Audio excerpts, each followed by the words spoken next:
Pagi itu, mentari menyapa dengan lembut. Radit melangkah perlahan menuju sekolah.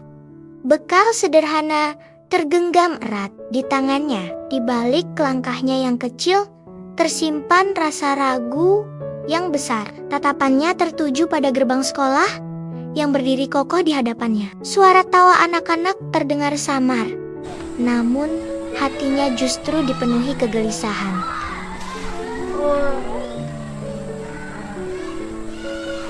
Ia menarik napas panjang, seolah setiap langkah menuju halaman sekolah terasa lebih berat dari biasanya. Hari itu bukan sekadar hari biasa. Bagi Radit, itu adalah keberanian untuk tetap datang, meski hatinya masih diselimuti rasa takut.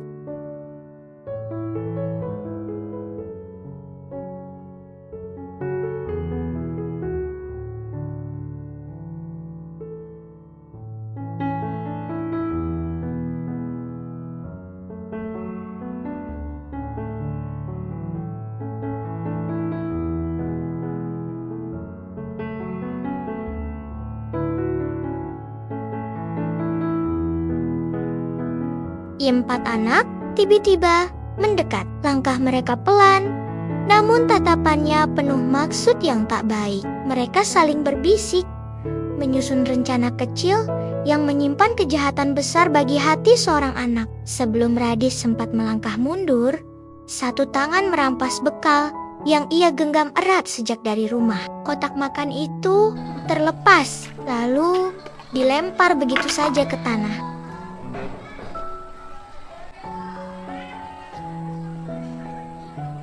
Tutupnya terbuka. Nasi dan lauk yang disiapkan dengan kasih sayang ibu tercecer di halaman sekolah.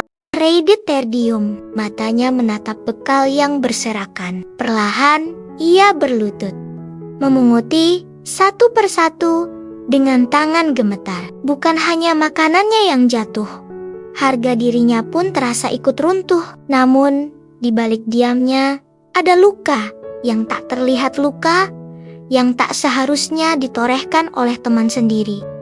Di tengah riuh suara sekolah, tak ada yang benar-benar mendengar tangis kecil itu.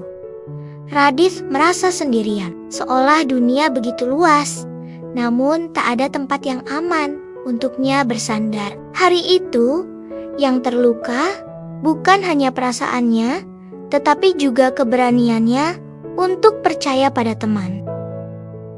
Keesokan harinya, saat bel istirahat berbunyi, Radit memilih menjauh dari keramaian. Ia duduk sendiri di bangku taman sekolah, membuka bukunya perlahan. Di sana, dalam setiap halaman yang ia baca, Radit menemukan ketenangan yang tak ia dapatkan dari teman-temannya. Angin berhembus lembut, membalik ujung halaman. Untuk sesaat, ia merasa aman. Namun, ketenangan itu tak bertahan lama. Beberapa langkah tergesa, terdengar mendekat. Tiba-tiba sebuah tangan merebut buku dari genggamannya. Baca apa sih? Terdengar suara mengejek. Sebelum Radit sempat berdiri, buku itu sudah dibawa lari. Mereka tertawa, saling melempar dan mempermainkannya seperti benda tak berharga. Radit hanya terpaku. Matanya mengikuti buku itu berpindah tangan. Di tengah tawa yang mulai mereda, Ayu berhenti melangkah. Entah mengapa, hatinya terasa tak nyaman melihat Radit yang hanya diam menunduk. Ia menatap buku di tangannya. Buku itu bukan sekadar kertas, dan tulisan itu satu-satunya hal yang tadi membuat Radit terlihat tenang. Perlahan, Ayu berbalik arah. Ia menghampiri Radit yang masih duduk di bangku taman. Matanya sembab menahan perasaan. Tanpa banyak kata, Ayu mengulurkan buku itu kembali.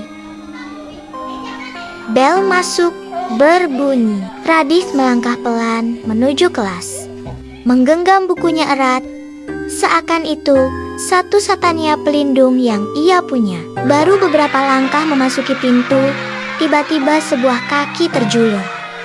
Radif tak sempat menghindar. Tubuhnya tersungkur ke lantai. Buku terlepas. Tasnya terjatuh. Suara benturan terdengar jelas di ruangan yang seketika riuh. Tawa pun pecah. Beberapa siswa menutup mulutnya sambil terkikik.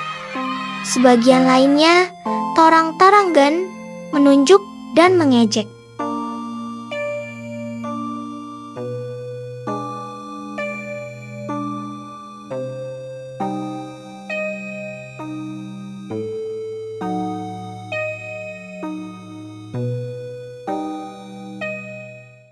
Empat anak itu saling berpandangan. Mereka mulai menyadari bahwa apa yang mereka anggap candaan ternyata telah melukai hati seorang teman. Perlahan, mereka melangkah menghampiri Radit. Tak ada lagi senyum meremehkan. Yang ada hanya wajah penuh penyesalan. "Radit, kami minta maaf," ucap mereka lirih. "Kami salah. Kami tidak seharusnya melakukan itu." Ia menatap mereka, melihat ketulusan yang kali ini berbeda. Bukan ejekan, tapi kejujuran. "Ayo menunduk. Kami janji tidak akan mengulanginya lagi." Suasana menjadi haru. Radif mengangguk pelan. Luka memang tak hilang seketika, tapi maaf membuka jalan untuk sembuh. Sejak hari itu, mereka belajar satu hal penting. Kekuatan sejati bukan pada menindas yang lemah, melainkan berani mengakui salah dan memperbaikinya. Stop bullying, karena setiap anak berhak merasa aman, dihargai, dan diterima.